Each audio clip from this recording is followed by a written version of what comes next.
Assalamualaikum warahmatullahi wabarakatuh. Selamat siang semua. Oke, pada hari ini ya kita akan mereview pekerjaan kelompok Anda. Ya, semuanya total untuk kelas E1 ini ada 15 kelompok ya. Kemudian dari 15 ini nanti akan saya review 8 kelompok dulu. Baru untuk di pertemuan minggu depan saya akan review yang 7 kelompok sisanya. Oke, langsung saja review yang kelompok yang saya review ini berdasarkan acak ya, nggak harus kelompok 1 sampai 8, tapi nanti coba dilihat siapa-siapa saja. Oke, yang pertama kelompoknya Mas Yuda dan Mbak Yunika ya. Oke, dia adalah PT Borneo, perusahaan dijual beli mobil bekas secara eceran. Emang ada ya jual beli mobil grosir ya. Oke. Perusahaan ada di Jalan Majapahit, Jakarta. Nah, NPWP-nya sudah jelas. Kemudian, oke. Ini data, ini berarti jurnal gitu ya. Membayar sewa toko. Ya, ini nanti ini masuknya jurnal begitu. Karena yang saya tugaskan itu adalah membuat faktur. Nanti kan ujungnya kita akan membuat faktur transaksi, entah itu transaksi dagang maupun transaksi jasa yang terkena PPN, dan nanti dia akan dibuatkan faktur. Nah, kalau dan transaksi itu harus bukan harus ya, intinya yang berkaitan dengan bidang usaha dari perusahaan yang Anda pilih. Nah, kalau membayar sewa toko ini berarti dia masukkan nanti ke biaya. Boleh ya, boleh pakai ini, tapi nanti dia masuknya ke biaya sewa di muka. Nanti dia akan include di laporan keuangan ya. Kemudian menyerahkan mobil bekas. Ini maksudnya menjual ya, menyerahkan ini ya. Karena di sini ada keterangan membayar, kemudian ada keterangan membeli, tapi tidak ada keterangan menjual. Nah, gimana? Ini maksudnya menyerahkan itu dijual gitu kan ya. Oke, ada nomor faktur pajak. Oke, good. Kemudian perhitungannya. Ya. Ini kan kalau di contoh saya memang PPH 22 atau 23. Nah, tapi di sini yang Anda tentukan dia PPH-nya apa, 22 atau 23 gitu ya. Karena nanti kaitannya dengan laporan keuangan di akhir tahun ya, ada yang namanya kredit pajak. Kredit pajak itu dipisah-pisahkan per masing-masing jenis pasal dalam pajak penghasilan.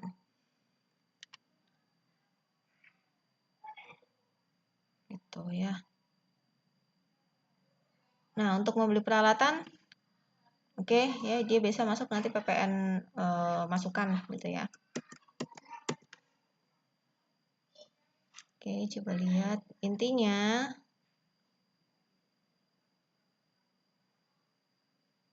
nah, nanti gini ya Mas dan Mbak sekalian, untuk seperti ini berarti Anda langsung aja.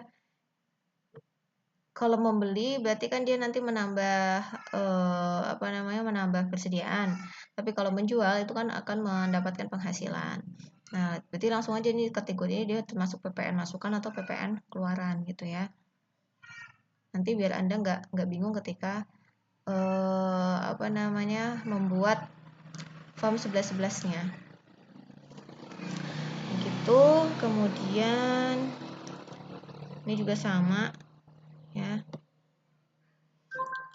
Oh ya, di sini keterangannya termasuk PPN. Ini apakah karena di pemahaman saya termasuk PPN ini berarti harga 11 juta ini sudah ada PPN di dalamnya.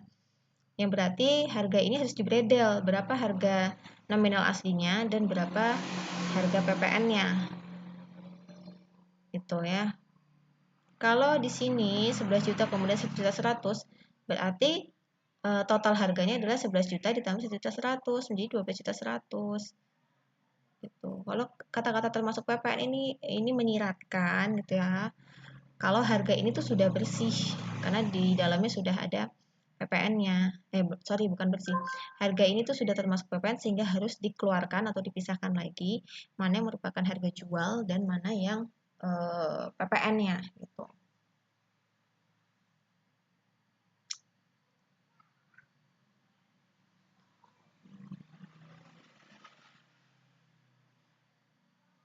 Oke, ini.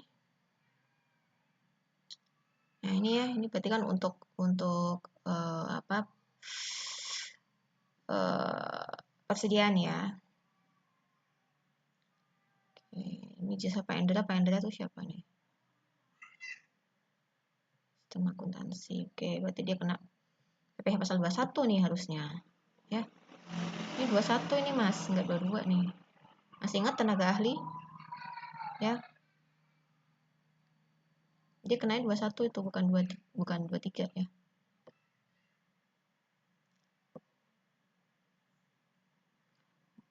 Oke.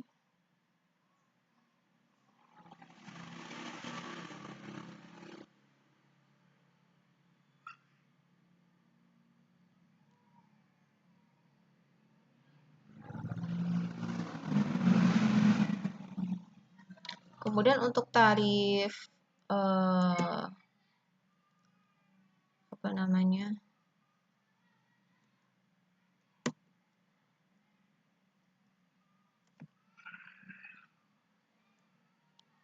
Tarif mobil itu 0,45. Jual beli mobil. Ya.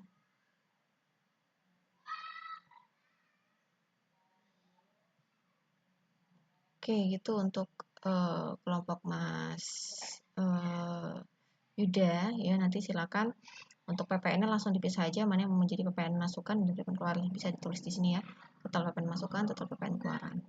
Karena nanti ini juga akan di apa, harus kita masukkan nanti ya untuk membuat laporan SPT masa PPN-nya gitu. Jadi biar tidak double kerjanya. Oke, kemudian yang ke berikutnya ini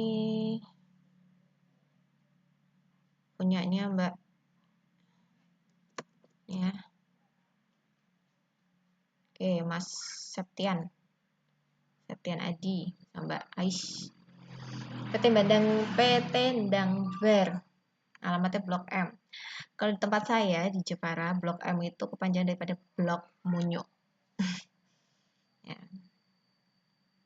Dia adalah perusahaan dagang khususnya untuk bahan bangunan. Oke, kita lihat. Oke, menjual semen. Maksud hasil produksi bahan bangunan itu apakah PT Ndangbar ini manufaktur? Karena hasil produksi. Tapi kalau menjual barang dagangan ya berupa semen, benar ya, sesuai dengan data perusahaan Anda kalau ini perusahaan dagang.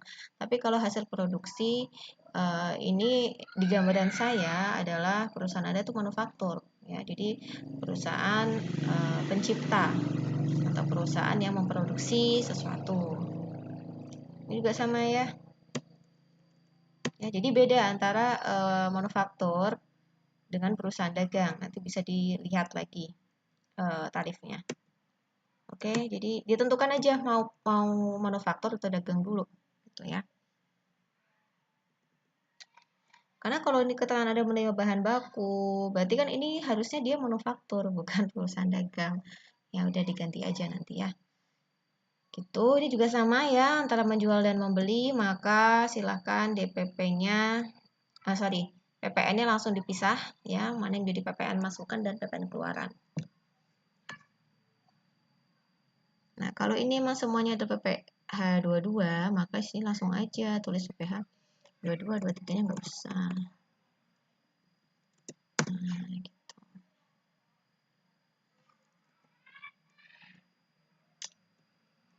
Ya, jadi gini ya, kalau misalnya nilai transaksi tadi seperti kelompoknya Mas Yuda, kalau keterangannya adalah harga sudah termasuk PPN, maka harus dipisah dulu seperti ini ya. Berapa DPP-nya, kemudian berapa PPN-nya.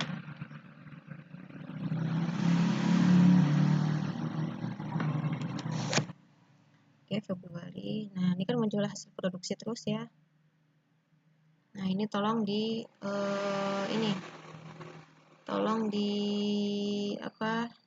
cek lagi Anda perusahaan dagang atau perusahaan manufaktur. Ini juga sama membuat sistem akuntansi. Oh iya benar, kalau jasa pembuatan sistem di 23 ya, benar-benar 23. Oke, sorry. Mas Yuda, berarti tadi benar ya 23 ya dia. Tarifnya sesuaikan dengan di buku ya, bisa dilihat di buku. Kalau intinya kalau pasal 23 itu tarifnya ada yang 2%. Kebanyakan jasa itu tarifnya 2%. Tapi ada juga yang tidak 2%, ada yang 10%. Nah, itu dilihat tergantung dari subjek pajaknya juga dan tergantung dari objek pajaknya. Oke, DPP.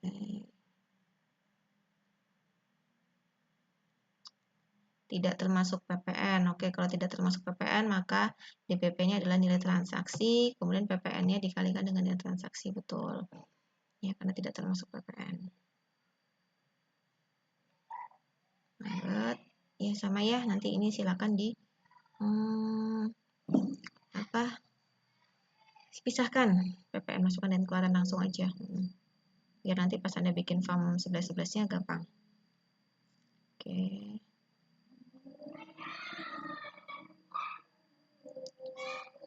Ini membangun gedung sendiri. Apa mau dijual nih gedungnya? Kalau membangun gedung sendiri, nanti dia menambah aset ya, kaitannya dengan laporan akhir tahunnya.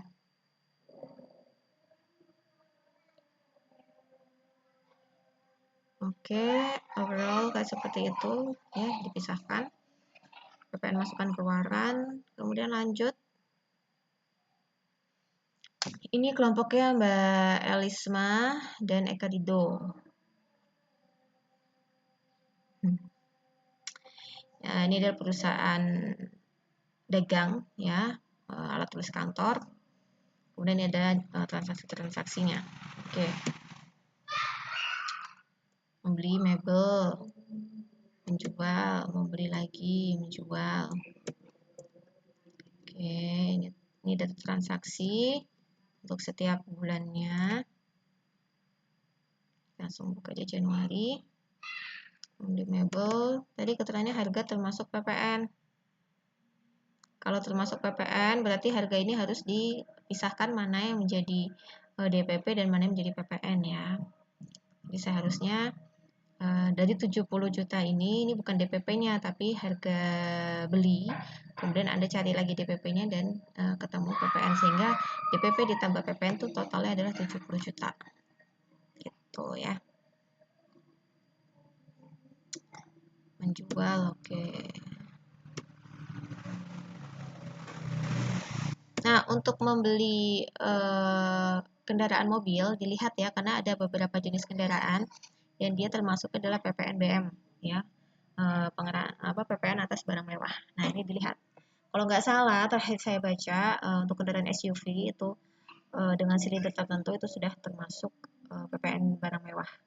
Jadi dibaca dulu ketentuan kendaraannya ya.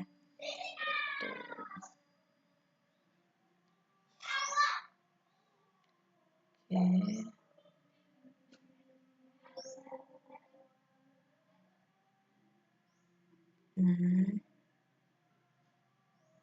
Ini jasa dekorasi berarti menambah pendapatan ya. Jasa event, oke, menambah pendapatan.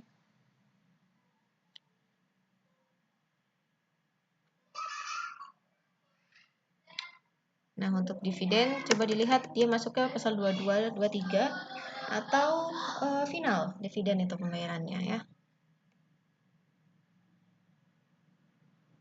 Amil itu siapa? Karyawan atau hanya pemilik saham dari luar, pihak luar, atau siapa? Dia punya kepemilikan berapa persen di perusahaan, itu juga kayaknya ini ya berpengaruh terhadap besarnya tarif. Tapi nanti coba dilihat lagi dividennya si Amir ini dia kenanya tarifnya final atau tidak.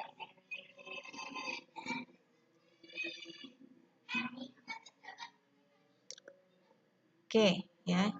Jadi semuanya ini transaksinya kena PPN dan kena PPh juga. Oke. Lanjut ke berikutnya. Ini punyanya Khairul dan Evia. Ini perusahaan dagang. Pabrik kertas ya, berarti manufaktur ya, bukan dagang ya. Manufaktur.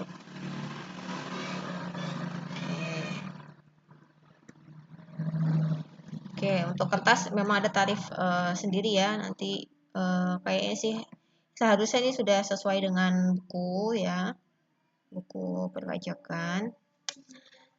Kemudian di sini ada keterangan termasuk PPN, maka seharusnya harga 55 juta itu adalah harga grand total ya, atau harga jumlah dari DPP ditambah PPN.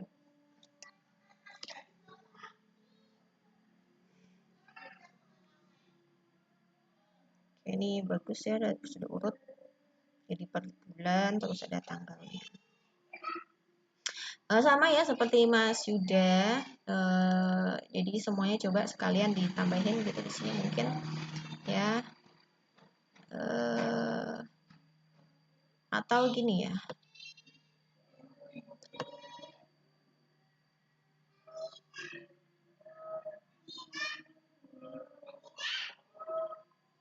Nggak bisa ya. Nah, atau gini. Untuk PPN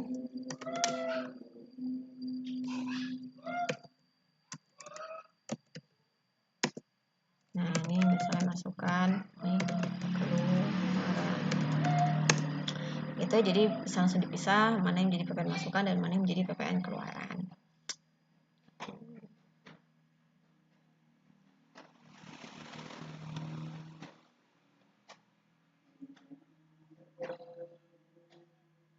Oh ini perhitungannya sudah di sini ya. Oh ya guys.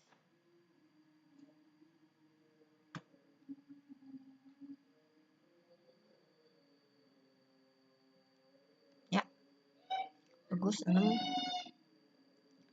Seharusnya nggak harus 6, nggak apa-apa sih ya, saya bilang maksimal 6 boleh, berarti boleh kurang, yang jelas jangan cuma 2 tiap bulan. Oke lanjut yang kelima, ini kelompoknya Mbak Prima dan Mbak Nadia, PT Dilias, perdagangan jual beli komputer ya. Oke, di sini sudah ada nomor faktur, bagus ya. Sudah ada NPWP, NPWP lawan transaksi, karena nanti Anda nanti harus buat faktur dan Anda buat laporan SPT masanya ya. Jadi sudah dipersiapkan, baik. Ini kalau ada keterangan sudah termasuk PPN, maka nominal ini adalah nominal jumlah dari DPP dan PPN, maka harus dipisah dulu, di split.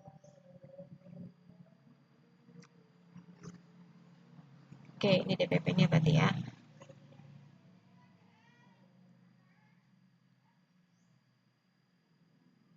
Ya, baik.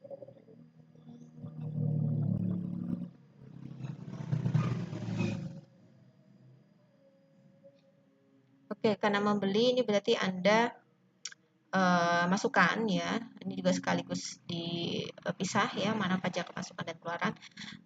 Nanti di akhir periode ya, nanti kan disandingkan ya antara masukan dan keluaran, kemudian selisihnya.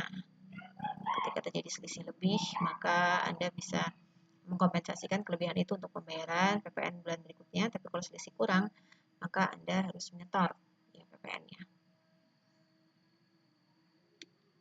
Gitu.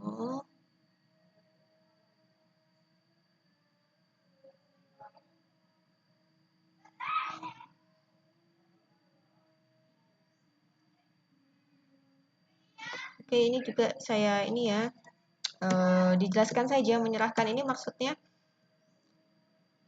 menjual ya. Kalau mau menjual tulis saja menjual, karena di sini Anda juga keterangannya membeli bukan menerima. Kalau menyerahkan harusnya kan sama menerima gitu ya. Itu aja deh. Jadi biar tidak rancu. Kalau memberikan hadiah, oke, jelas ya, berarti ini tidak menjual.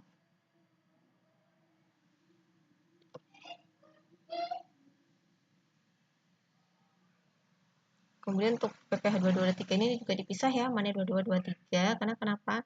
Nanti ini kaitannya dengan kredit pajak akhir tahun. Jadi biar Anda nggak ngitung lagi, kerja ulang gitu ya.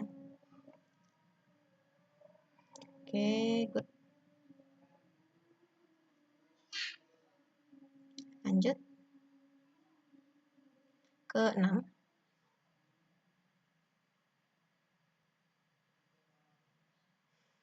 Ini punyanya Mbak Nichan, Mbak Artin.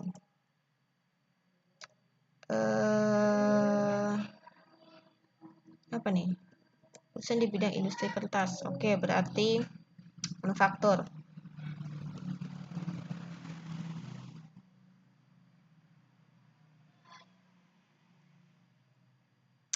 Nah, ini sekalian ya PPN-nya. Kalau ada PPN masukan keluaran maka dipisah, kemudian PPh-nya kalau dia memang ada 22 dan 23 maka dipisah. Lanjut untuk ini berarti Anda lengkapi aja data-data lawan transaksinya ya.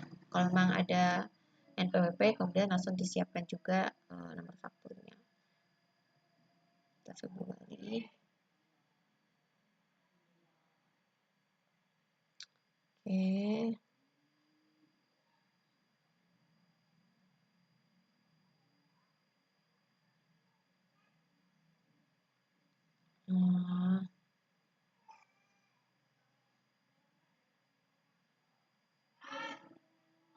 Ini juga sama ya. Oke, next. Ini kelompok 8.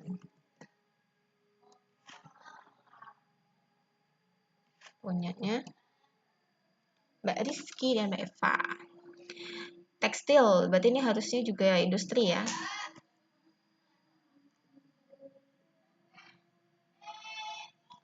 Oke.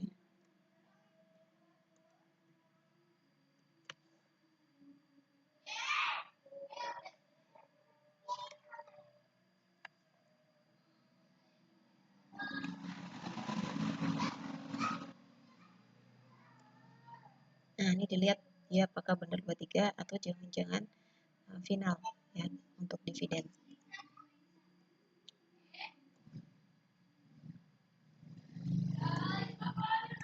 Nah, untuk peserta perlombaan ini gimana nih? Oh, disnatalisnya si perusahaan ya. Oke.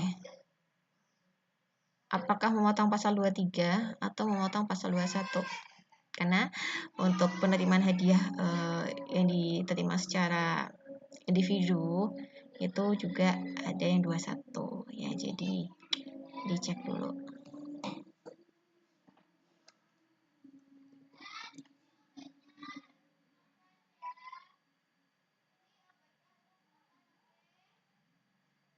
Oke, untuk catering coba dilihat ketentuannya catering apakah benar dia ber-PPN atau tidak ya, karena jasa boga itu dia salah satu jasa yang dikecualikan dari PPN, tapi coba dicek dulu di buku dan di ketentuan terbarunya apakah masih sama jasa boga itu tidak perlu PPN atau sudah dikenai PPN ya, coba dilihat.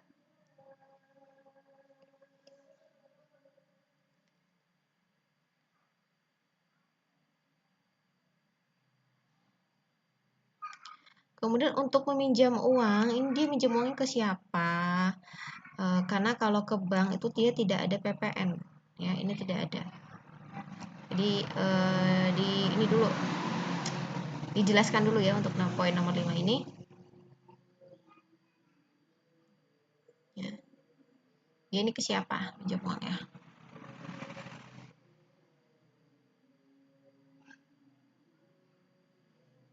Menjual emas.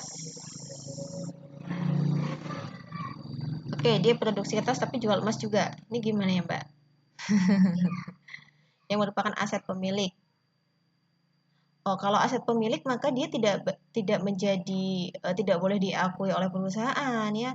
Karena yang diakui oleh perusahaan ya hanya uang yang atau barang yang diproduksi perusahaan. Kalau aset pemilik ya itu udah punya pemilik, kecuali kalau pemilik itu misalnya untuk nambah modal ya, ya maka nanti dia tidak masuk ke sini. Uangnya pun dari hasil penjualan itu masuknya ya ke modal ya, menambah modal.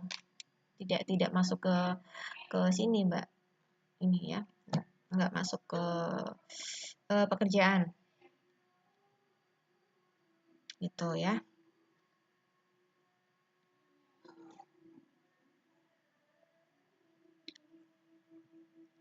Oke, kurang lebih gitu ya, Mbak. Nah, untuk tenaga ahli, servis ya, kena PPN atau enggak, kemudian PPh-nya 22 atau 23. Gitu. Nah, untuk memberikan bonus masih ingat ya kalau karyawan itu pasal 21, ya kan? Kita barusan selesai kemarin. Ada tentang karyawan, bukan karyawan, atau bukan pegawai, tenaga kerja lepas, ya kan? Ya harusnya masuk ke pasal 21 nih. Jadi diganti. Oke.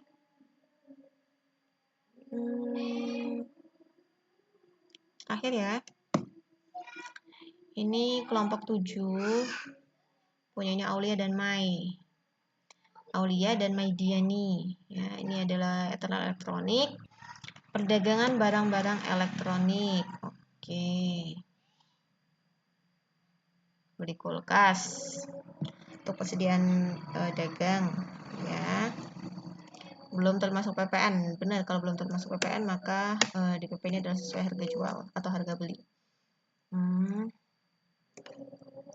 Oke.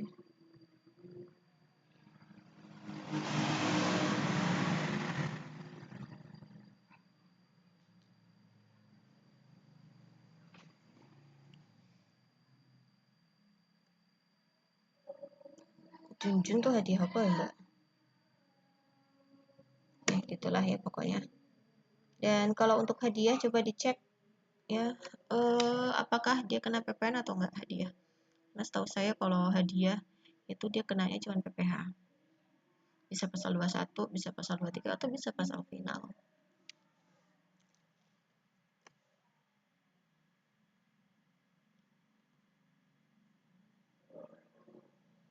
Oke, ini ada nilai impor ya.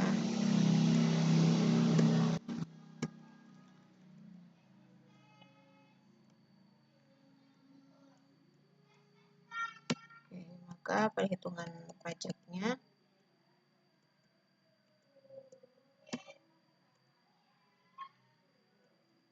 belum punya API 7,5.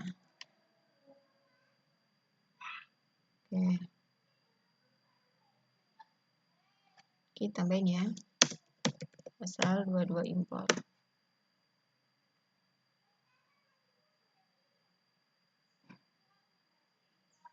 Impor lagi.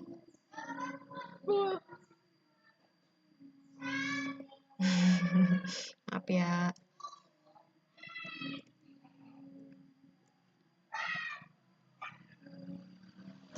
Juga impor lagi. Wow, iya ya, kan dia pedagang barang elektronik, wajar ya impor ya. Oke, ya. Oke, gitu ya. Untuk PPN-nya masih sama. Jadi dipisah. PPN masukan atau keluaran. Dan PPN yang bisa diakui atau dikreditkan itu adalah PPN yang berkaitan dengan kegiatan atau inti dari perusahaan itu. Oke, sudah selesai ya review untuk tugas Anda 8 kelompok. Ada beberapa catatan ya. Yang pertama, dipisahkan PPN-nya antara PPN masukan dan PPN keluaran, dan tentunya untuk mungkin ada beberapa kasus yang PPN-nya tidak bisa diakui karena dia tidak termasuk ke dalam aktivitas utama dari perusahaan yang Anda bikin. Ya, kalau misalnya tadi Anda bikin perusahaan dagang, kemudian ada aktivitas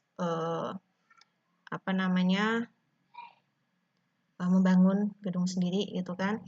Itu memang bayar, tapi dia tidak bisa dikreditkan gitu karena bukan menjadi bagian dari kegiatan usaha. Beda kalau misalnya Anda transaksinya adalah perdagangan, ketika Anda kulaan atau membeli barang, Anda dipotong PPN oleh si supplier, itu bisa Anda kreditkan ya PPN sebagai PPN masukan. Kemudian ketika Anda menjual barang dagangan yang barusan Anda beli, itu menjadi PPN keluarannya. Itu nanti akan dikurangi ya, dicari selisih antara PPN keluaran dan PPN masukan. Ketika selisihnya itu selisih positif atau lebih besar, maka atas PPN kelebihan tadi bisa dikompensasi untuk periode atau masa berikutnya.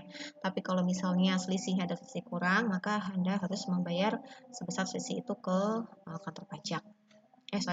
Ke negara ya, lewat bank persepsi maupun lembaga keuangan lainnya yang bekerja sama dengan perpajakan. Kemudian setelah itu sekaligus ya, karena kita nanti ujungnya adalah membuat faktur, kemudian SSP dan SPT masa PPN 1111, maka sebaiknya Anda sudah sekaligus ini merinci ya lawan transaksi Anda. Misal tadi kepada PT apa atau kepada CV apa lah, sekalian ada bikin NPWP-nya dan sekalian ada set nomor fakturnya. Dan ingat, untuk penomoran faktur itu ada ketentuannya, tidak boleh asal. Ya, tentuannya adalah urut. Faktur itu nomornya harus urut. Kalau misalnya Anda sudah pakai nomor 10 ya di bulan Januari, terus tiba-tiba di bulan Februari ada pakai nomor 8. Nah, itu nggak bisa karena harus urut. Oke, jadi maka sebaiknya diurutkan dia dari 00001 kayak gitu, nggak apa-apa. Oke, mungkin itu saja yang bisa saya tambahkan. Kemudian untuk next tugasnya adalah tentang bulan Juli ya, melanjutkan tugas yang sama bulan Juli sampai Desember, tapi dengan format yang sudah diperbarui tadi ya, dengan tambahan-tambahannya. Ada nomor faktur, ada NPWP lawan transaksi, dan PPN masukan keluarannya langsung dipisah aja gitu. Jadi biar pas Anda ngerjain form SPT masanya itu akan lebih memudahkan. Itu ya. Assalamualaikum warahmatullahi wabarakatuh.